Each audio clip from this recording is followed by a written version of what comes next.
तो बिल्कुल। नरेंद्र मोदी क्या बोले कि मुझे हुँ। पाकिस्तान से जूते पड़े हैं।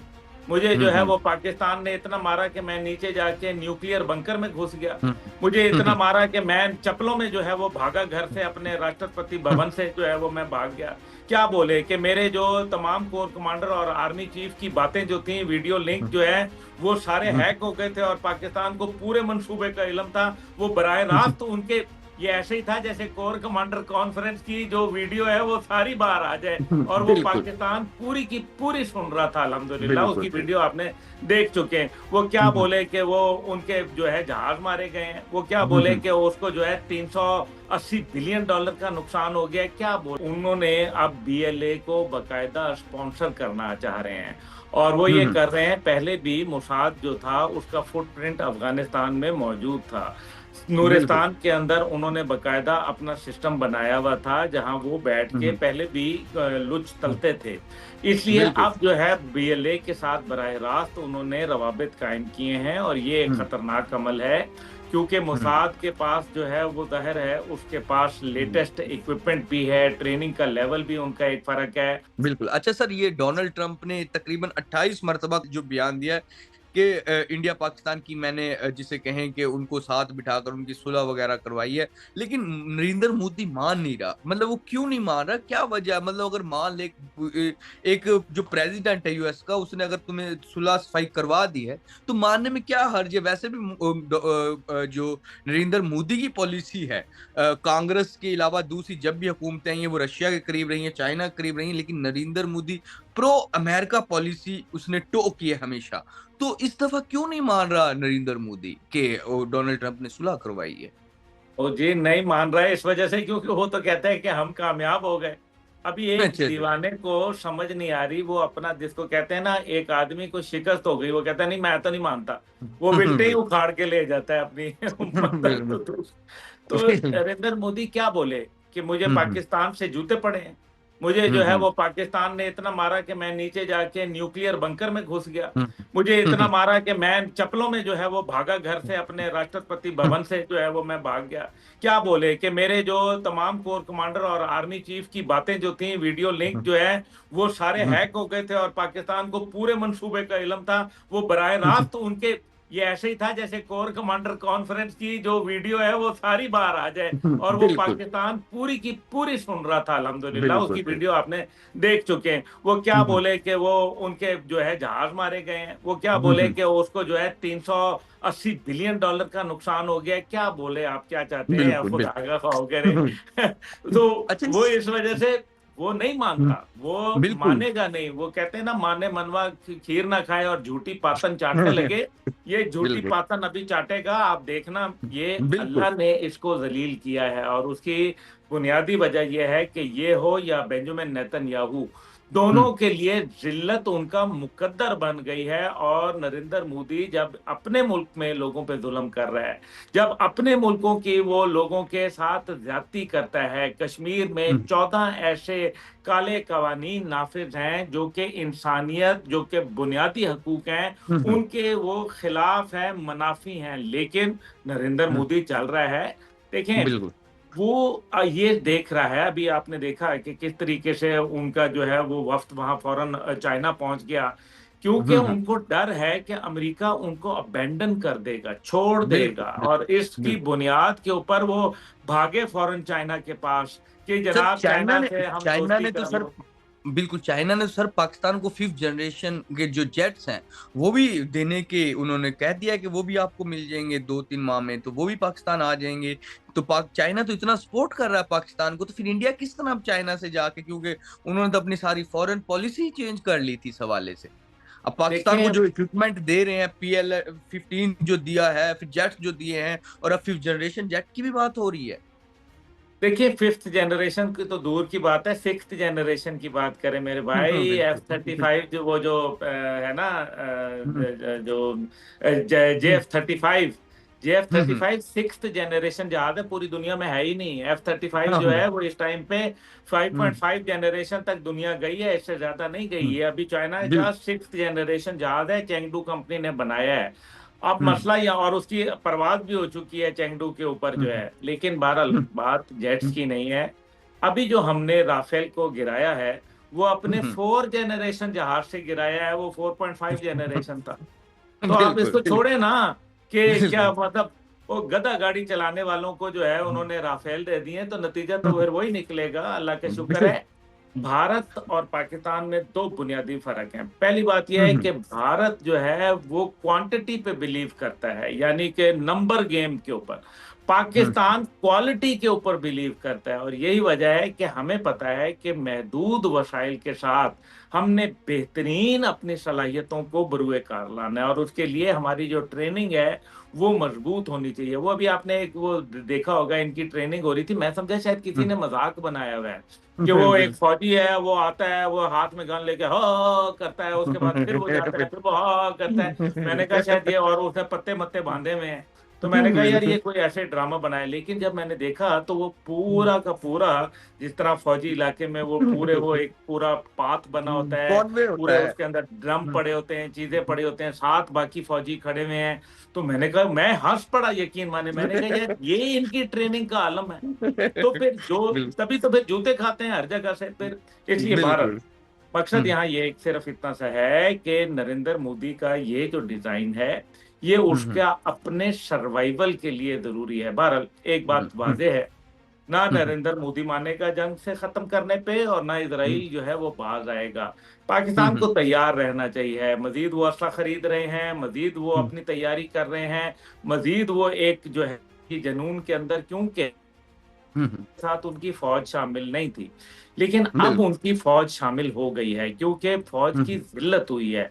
और फौज बिल्कुल। अपनी जिल्लत की जो बदला है वो लेना चाहती है। उनके अंदर आपको पता है बगावत भी हो गई थी पहले, उनकी आर्मी में, एयरफोर्स में, नेवी में, आपके सामने ही है वो जनरल बिल्कुल राणा, वो बिल्कुल। जनरल बाकी जो है सारे कोर कमांडर वगैरह जितने थे। इसी तरीके से वो उनका एयरफोर्स का वाइस चीफ था, नेवी के अंदर वो जो कप्तान था उनका, जो आईएनएस विक्रांत का जो था कप्तान, उसको भी बुला के एंड ड्यूरिंग द वॉर उसको अरेस्ट कर लिया गया था।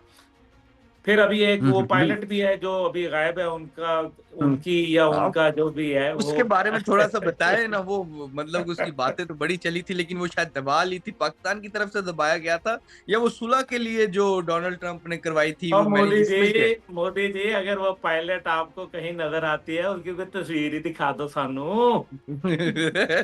वही मैं कह रहा हूँ ना कि वो अगर पाकिस्तान की। वो आपकी राफेल क्वीन शिवानगी सिंह आपको कहीं मिलती है, एक तस्वीर ही दिखा दो, एक वीडियो दिखा दो कि वो वहां खड़ी है, हम बिल्कुल इससे बिल्कुल। आगे मैं कुछ नहीं बोलता।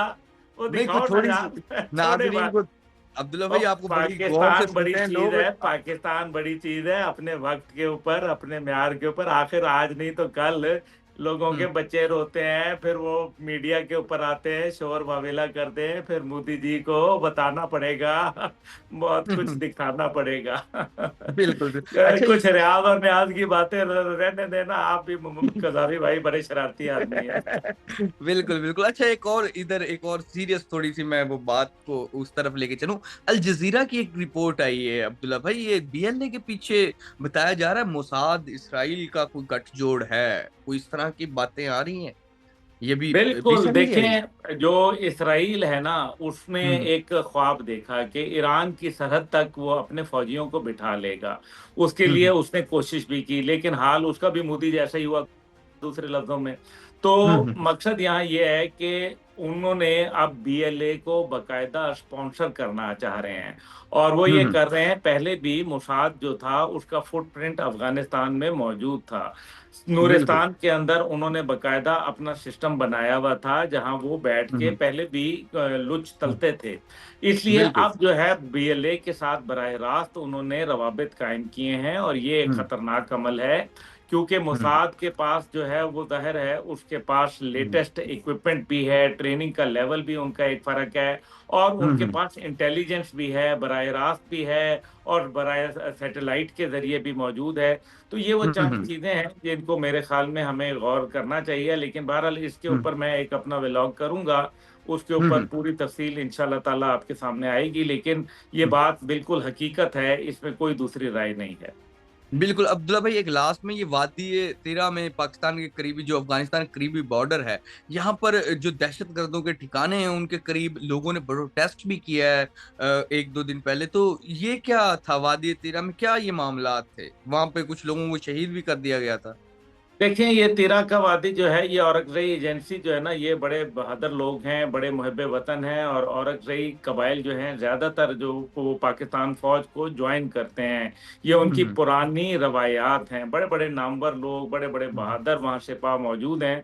अब जाहिर है वो उनकी फैमिली जो है ये दहशत गर्दी की अफरियत से तंग हैं। रोज रोज ये दहशत गर्दी उनके लिए हम्म नासूर बन चुकी है। आना जाना, वहाँ का हम्म इलाके का माहौल, वहाँ की हम्म खूबसूरती। वादी तीरा अपने अखरोट की पैदावार के लिए बहुत मशहूर है। और हम्म वहाँ का कारोबार, वहाँ की जिंदगी, वहाँ का जो ज़राअत है बुरी तरीके से मुतासर हो रही है। इस वजह से अवाम जो है अब तंग आमद बजंग आमद, और अवाम खुद उठ खड़े हुए हैं। और वो ये हम्म कह रहे हैं कि जनाब बस अब इंतहा हो गई है, अभी मजीद और हम आपकी ये बकवासियात जो है उनको बर्दाश्त हम्म नहीं करेंगे। तो ये एक अच्छा कदम है। लगता यह है कि अगर अवाम इसी तरीके से बेदार हो गई तो दहशत हम्म। गर्दों का इंशाअल्लाह ताला वहां से कलाकमा होना ज्यादा देर नहीं लगेगी। सर मोहसिन नकवी ने ट्वीट्स किए थे कि ये अली अमीन गंडापुर के हवाले से, कि शायद जो जहां से अली अमीन गंडापुर इलेक्शन लड़ते हैं वहां पर कुछ जिसे कहते हैं कि ब्लैकमेलिंग में आके कुछ पैसे भी देता है। फिर उसके जी जी, अलावा एक बिल्कुल दो देते हैं, बिल्कुल देते हैं। यही नहीं देते, बहुत सारे और लोग भी वहां देते हैं। अली अमीन भी देते हैं, क्योंकि जिस डीआई खान से इनका ताल्लुक है, वहां डीआई खान के अंदर नमाज असर के बाद बाहर जो है ना नहीं निकला जा सकता। वहां तालिबान का राज होता है और दहशत गर्दों का राज होता है फजर की नमाज तक। उसके बाद जो है वो अगर कोई आपको बाहर बंदा नजर आए तो और बात है, लेकिन हालात बहुत संगीन हैं। और वहां से क्योंकि बॉर्डर करीब है, ये सारा जो आप देखते हैं कि वो जो दराबंद का इलाका है, वहां से जो बॉर्डर है वो क्रॉस कर जाते हैं। इसी तरीके से मुश्किलात हैं, बहुत परेशानियां हैं। अली अमीन गंडापुर साहब जो हैं वो बिल्कुल, इसमें कोई दूसरी राय नहीं है, मोहसिन नकवी साहब इस मामले पे बिल्कुल दुरुस्त कह रहे हैं। सर उन्होंने तो ये भी कहा है कि रियासत स्टेट अपनी पूरी मशीनरी से इन दहशतगर्दों को खत्म करेगी, लेकिन अली अमीन गंडापुर कहते हैं कि नहीं, हम कोई ऑपरेशन नहीं होने देंगे। नेक्स्ट देखिए ट्वीट वो, उन्होंने यही किया है।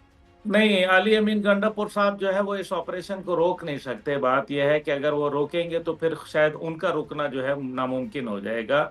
ऑपरेशन तो होगा दहशत गर्दों से जो है, क्योंकि ये रियासत की फेडरल हुकूमत की जिम्मेदारी बनती है। अभी हम्म आपने देखा कि किस तरीके से फ्रंटियर कोर जो थी उसको बकायदा जो है वो ले लिया गया। वो जो कांस्टेबलरी थी, अब उसको हम्म फेडरल कांस्टेबलरी बना दिया गया। तो इसका मतलब यह है कि हुकूमत तमाम लवाजमात पूरे कर रही है, और उसके बाद फिर ऑपरेशन तो होगा और बड़ा हम्म जामे और मजबूत होगा। और मेरे ख्याल में वक्त का तकाजा है कि खैबर पख्तूनख्वा और बलूचिस्तान दोनों में मजबूत और मुस्तहकम ऑपरेशन जो है वो किया जाए।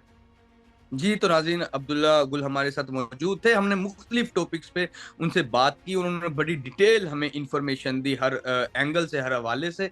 नाज़रीन सबसे पहले तो मेरी तरफ से बहुत थैंक्स कि अब्दुल्ला गुल ने टाइम दिया, और उम्मीद है कि आपको भी ये शो पसंद आएगा। फिलहाल के लिए नाज़रीन, नया दौर से मोहम्मद कजाफी को और अब्दुल्ला गुल को इजाज़त दीजिए। खुदा हाफिज। शुक्रिया सर, आज बहुत थैंक यू। लंबा इंटरव्यू किया। मैंने कहा बड़े दिन बाद अब्दुल्ला भाई आए हैं हाथ, नहीं तो नहीं, कोई बात नहीं, इनसे डिटेल बात की जाए। कोई शुक्रिया बात अब्दुल्ला नहीं। भाई, आपने, थैंक्स। थैंक यू बाकी इसको ब्रदर। ना मैं दो दो शोज बना के चलाऊंगा, ठीक है, पंद्रह ठीक है, पंद्रह मिनट करके, ठीक है। थैंक्स अब्दुल्ला मुनासिब। भाई, लिंक ओके मैं आपको ब्रदर, शेयर कर अस्सलाम दूंगा। वालेकुम। थैंक्स। अस्सलाम वालेकुम। वालेकुम।